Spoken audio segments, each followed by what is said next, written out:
प्रशांत किशोर ने पीएम मोदी के बिहार दौरे को लेकर उन पर निशाना साधा है। उन्होंने पीएम मोदी पर प्रचार के लिए बिहार के संसाधनों का दुरुपयोग करने का आरोप लगाया है और विकास योजनाओं की अनुपस्थिति पर सवाल भी उठाए हैं। नमस्कार, आप देख रहे हैं जन एक्सप्रेस और आपके साथ मैं आंचल श्रीवास्तव। जन स्वराज के संस्थापक प्रशांत किशोर ने प्रधानमंत्री नरेंद्र मोदी के प्रस्तावित बिहार दौरे को लेकर तीखा हमला बोला है। उन्होंने आरोप लगाया है कि पीएम मोदी गरीब और पिछड़े राज्य बिहार के संसाधनों का इस्तेमाल अपने प्रचार के लिए कर रहे हैं। किशोर ने कहा है कि पीएम की रैलियां और सुरक्षा पर बिहार की जनता का पैसा खर्च किया जा रहा है, जबकि राज्य के विकास के लिए कोई ठोस घोषणा नहीं की जा रही। उन्होंने ये भी पूछा कि पीएम पंचायती राज दिवस मनाने के लिए इसी साल बिहार क्यों आए, पिछले वर्ष क्यों नहीं आए।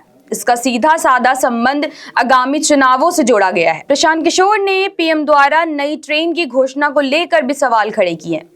उन्होंने कहा है कि जब तक बिहार में फैक्ट्रियां नहीं लगेंगी तब तक युवा इन ट्रेनों में बैठकर दूसरे राज्य में मजदूरी करने को मजबूर रहेंगे। उन्होंने ये भी पूछा कि बिहार की बंद पड़ी चीनी मिलें कब चालू होंगी और राज्य में उद्योग कब स्थापित होंगे। किशोर ने यह भी कहा कि सिर्फ ट्रेन चलाकर या मंच से भाषण देकर युवाओं की बेरोजगारी का हल नहीं होगा।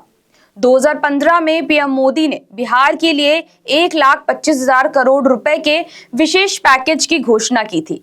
इस पर निशाना साधते हुए प्रशांत किशोर ने पूछा, अब तक उस पैकेज का क्या हुआ? अगर केंद्र सरकार ने वाकई वह राशि भेजी है तो बिहार में भाजपा और जदयू की सरकार ने उसका क्या किया? किशोर ने यह भी आरोप लगाए हैं कि अगर राशि आई भी हो तो उसे लूटा गया है और जनता को उसका कोई लाभ नहीं मिला है। प्रशांत किशोर ने भाजपा के खिलाफ अपनी लड़ाई को विचारधारा से जोड़ते हुए कहा कि जन स्वराज गांधी, अंबेडकर, लोहिया और जयप्रकाश नारायण की विचारधारा पर आधारित है।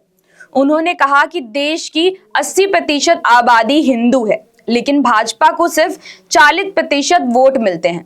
इसका मतलब है कि 40% हिंदुओं ने भाजपा को वोट नहीं दिया। जन स्वराज इन्हीं वोटरों और मुस्लिम समुदाय को जोड़कर एक सामाजिक और एक राजनीतिक गठबंधन बनाना चाहते हैं ताकि भाजपा को चुनौती दी जा सके। तो आज के लिए इस खबर में इतना ही, फिर मिलते हैं अगली खबर में। तब तक के लिए देखते रहे जन एक्सप्रेस। नमस्कार।